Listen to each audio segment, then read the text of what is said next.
Na yi ƙananin yara, ɗan ƙananu. Ƙananin yara ta kun zai suna bacci fa. Na ce wata yanta bata ce to a dana ke. Kai abu ga to. Ana ba. Za ku da aljanna insha Allah.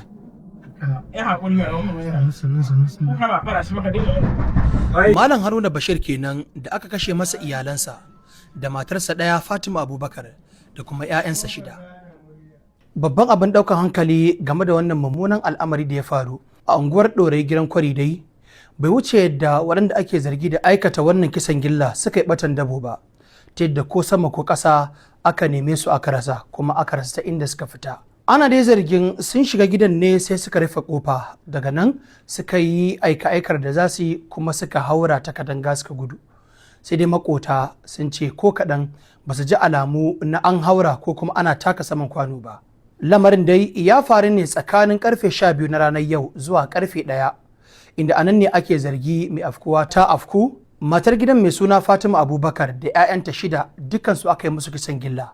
Wasu sun bayyana mana cewa an yi amfani da wani makami mai lankwasa inda aka caccaka musu a wuya, sai kuma wani abu mai kama da keken ɗinki da aka yi ta buga musu aka har sai da rai ya halinsa. Baya ga yara ƙanana 2 da aka sara sannan aka jefa su rijiya. Malamin makarantar da yaran gidan suke zuwa ya shaida mana cewa sun baro makarantar da misalin karfe 11:30 suka ce za su je gida domin su ci abinci su dawo. Daga nan shi ma sai ji kawai an kira shi an ce masa ga abin da ke faruwa a gidansu Maimuna. Maimuna dai ita ce babbar 'yar Fatima Abubakar wadda tana da kimanin shekaru 17 ne kuma duk take da ta haddace Alƙur'ani mai girma.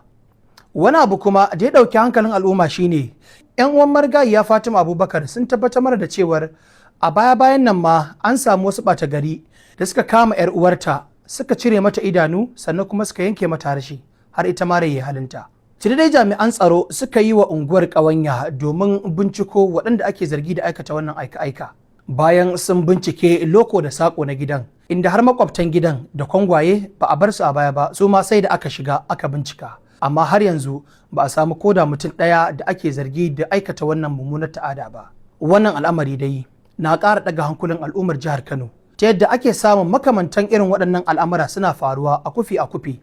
Idan ba ku manta ba, a ƙarshen shekarar 2025 an samu wani matashi da aka zarga da zaro makogaran wani ladani a unguwar Hotoro da ke ƙaramar hukumar Tarauni.